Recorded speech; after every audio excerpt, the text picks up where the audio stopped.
Alors, je précise quand même que ce système est un paradigme. Le référentiel est différent. Parce qu'à l'époque de Ptolémée, il y avait un référentiel spirituel et technique. Par contre, le système solaire héliocentrique, il n'est plus que technique. Et le linéaire vient faire une synthèse des deux. Voilà. On a un axe du temps qui est divin et l'axe de la Terre qui est technique. Voilà l'axe du temps qui est l'axe de notre étoile, la mémoire de la création. Vous voyez, ça c'est l'axe du temps.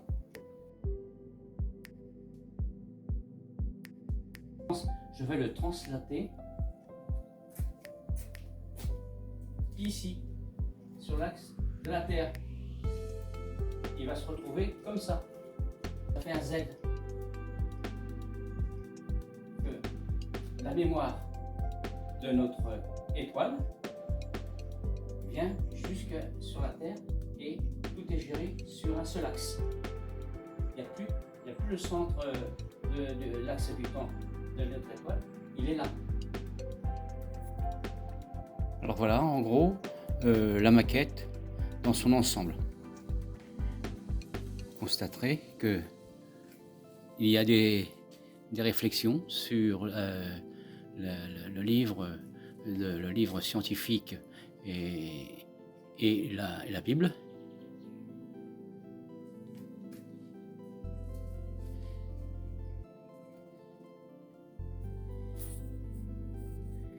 Voilà, la Bible, le livre scientifique et les personnages sur lesquels je me suis appuyé, c'est Einstein, Max Planck et Darwin.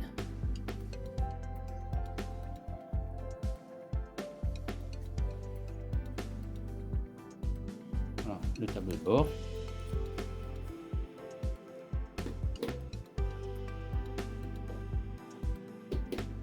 Vu, ça c'est notre étoile qui vient projeter sa lumière sur la planète Terre. Et en projetant sa lumière sur la planète Terre, elle ne fait pas que la lumière, elle envoie aussi la matière. La matière, la particule de Planck. Vous voyez la particule de Planck, ici. Alors, vous avez la mémoire de l'aquatique, la mémoire aérienne, les oiseaux, la faune, la flore. Vous avez la faune, donc les animaux lourds, terriens, quatre pattes, et vous avez l'homme et la femme et l'enfant qui sont donc en mémoire dans la particule de Planck. Et tout ça, ça vient se projeter sur le zénith. Et le zénith, c'est le séparateur de la matière et du vide. La lumière et la matière. Donc la lumière reste en suspension au zénith et toute la matière est happée par la mémoire de la Terre. La mémoire de la Terre, c'est un trou noir. Toutes les planètes sont axées d'un trou noir. Bon, ça n'engage que moi de dire ça, hein. Voilà, donc vous pouvez voir que la Terre, je la fais tourner. Ça, c'est le temps terrestre. Ça, c'est le temps terrestre. Vous voyez, il y a Darwin, Einstein et en dessous Planck. Je mets le créateur.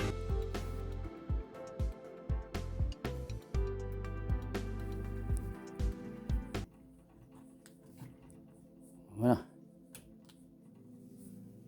Là, donc vous avez vu donc les hommes sur Terre, Planck, Darwin et Einstein et le créateur.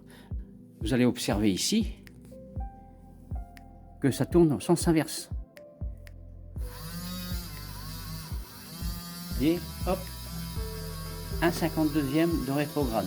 Parce que j'ai fait 52 dents ici, 52 dents, si bien que j'ai, à chaque fois que la Terre fait un tour, j'ai un 52e de rétrograde. Et ça, c'est la mémoire de la création. Ça, c'est Dieu.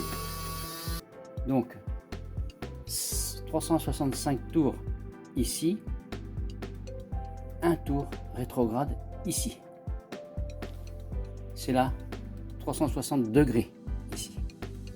C'est-à-dire un tour 360 degrés. Et ici, c'est 365 tours pour un an, pour 360 degrés.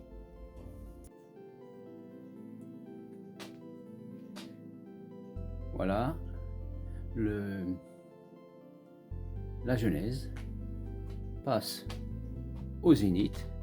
Le zénith envoie sa lumière sur la Terre. Et entre les deux, c'est l'alchimie entre le vide et la matière. Ça rappelle la scène du Christ. Tous les dimanches, le prêtre fait cette alchimie sur l'autel, entre le vide et la matière. Dieu est le vide sacré de l'univers et sa création, c'est-à-dire la matière. Et nous sommes.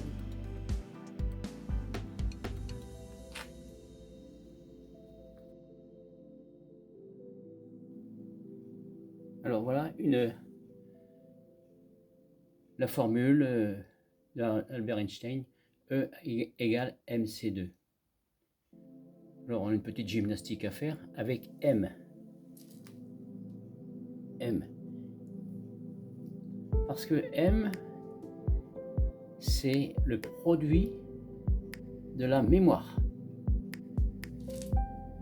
Alors c'est la formule des 3 M, c'est-à-dire la mémoire, la matière et la masse.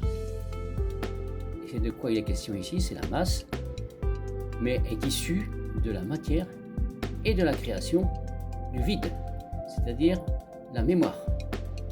Bon, quant à E, c'est l'énergie, C, c'est la vitesse de la lumière, et au carré, c'est l'accélérateur de particules.